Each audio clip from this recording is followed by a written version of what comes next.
شاید یہی مغالطہ علامہ اقبال کو بھی لگا ہوگا، ورنہ اس کے اندر تو ایمان بہت مضبوط تھا۔ قاری عبدالباسط عبدالصمد کے ساتھ 1 مہینہ گزارنے کا موقع ملا امریکہ میں۔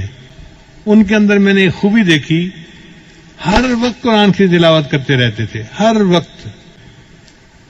ایک بات مجھے اکثر جو ہے وہ پریشان کرتی تھی کہ اگر نیکی ان کی طبیعت میں اتنی ہے، کوئی فالتو بات نہیں، کوئی دنیا کی بات نہیں، سیاست کی بات کرو تو وہ ایسے بونگے بن کے بیٹھے ہوتے تھے جیسے پتہ ہی نہیں ان کو کیا ہو رہا ہے، کوئی دلچسپی تھی نہیں، تو یہ داڑھی کیوں مونڈتے ہیں؟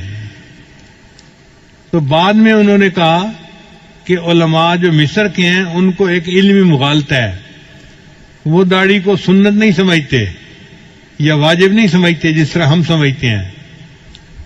وہ سمجھتے ہیں کہ داڑھی اس لیے رکھی جاتی ہے کہ مرد اور عورت کے درمیان فرق ہو سکے، دیکھنے سے پتہ چلے یہ مرد ہے اور جس کی داڑھی نہیں یہ عورت ہے۔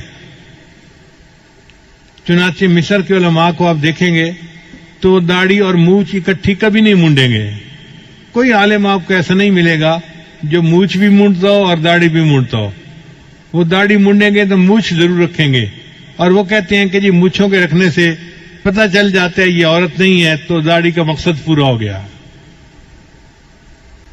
شاید یہی مغالطہ علامہ اقبال کو بھی لگا ہوگا، ورنہ اس کے اندر تو ایمان بہت مضبوط تھا، لیکن داڑھی جو شیو کرتا تھا وہ اسی علمی مغالطے کی وجہ سے کرتا ہوگا۔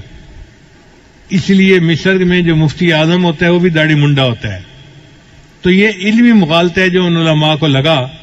ہمارے علماء کو اللہ تعالیٰ نے اس میں بہت صحیح جگہ پر پہنچایا، اور انہوں نے لکھا کہ داڑھی رکھنا تو واجب ہے، البتہ 1 مٹھ تک اس کو بڑھانا یہ سنت ہے۔